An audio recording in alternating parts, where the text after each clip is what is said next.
Okay, I don't know if this has audio. This is my first time using this camcorder, but hopefully.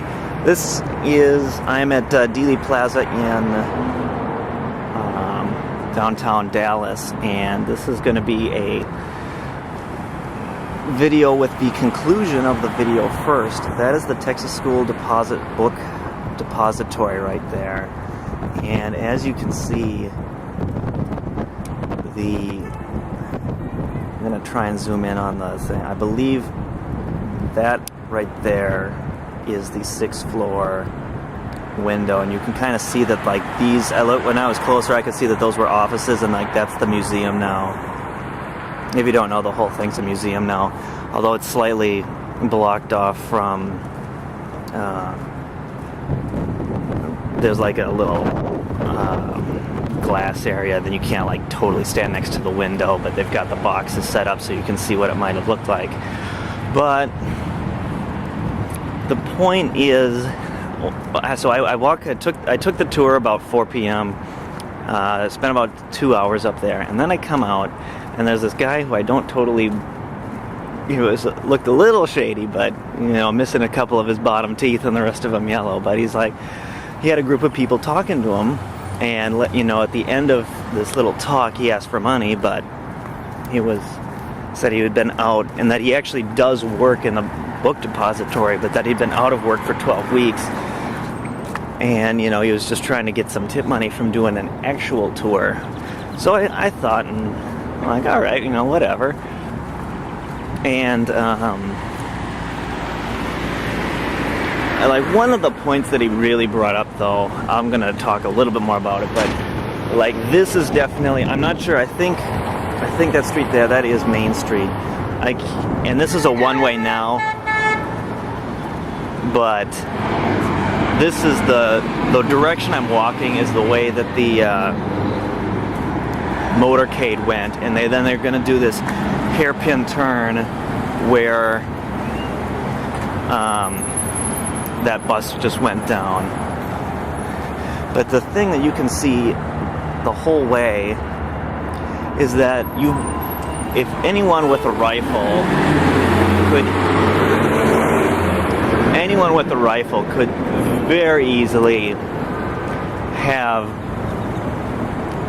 shot JFK in the front while he was going the way that the traffic is not going, doesn't flow now anymore, but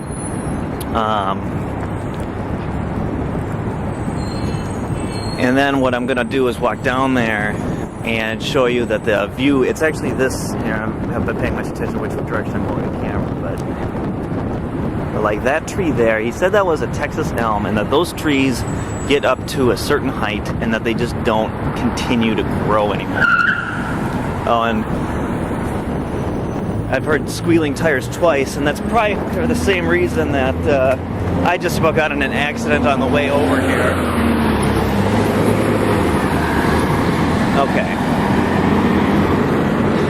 But as you're going to be able to see while I walk over, so one thing I definitely want to research that this guy also did, do Texas elms get to a certain height and stop growing? Because he said it was the same height now that it was pretty much when that tree was planted in 1930, he said the tree was planted in 1938, and that it basically been the same height the entire time.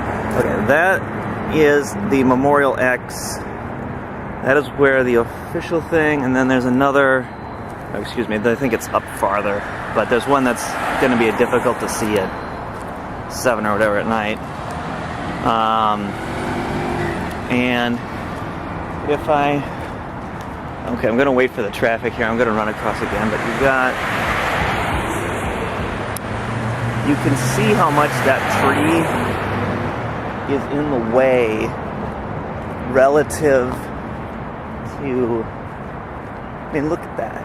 Look at that. It was, if you were a sniper sitting in that window, it would make so much more sense to have hit JFK in the front, coming around. And the infamous grassy knoll. Let's see, so this, Sorry, I haven't been paying much attention to the camera. Okay, so there's just kind of this like memorial set up to Mr. Dealey, and this back here is going to be important because this was not the museum parking lot back in the day. This was where he said they kept the machinery for the rail cars that are back here. And this right here, this building right here, he said was really important because, I mean, just gonna look around, make sure there's nobody in this parking lot before I start walking around with my electronics. He said that there was a gentleman who worked, and this is called like a railroad tower, and what the purpose of it is that you switch the railroad tracks from it, and that the gentleman here like was eating his lunch on a milk crate or something, and then he heard the commotion, so he came, and supposedly, it's getting a little dark here, but supposedly there were also 3 hobos kind of sitting around where this train is, and what happens is that, so this is the back of that concrete kind of monument, and then I think this picket fence is roughly the same where the one was before. Oh, but he said the guy that was eating his lunch in the stock tower came over, and that there was a gentleman here who looked like he was police, but he was actually like in a black suit or something, and then he came over and he was standing right about where I am now.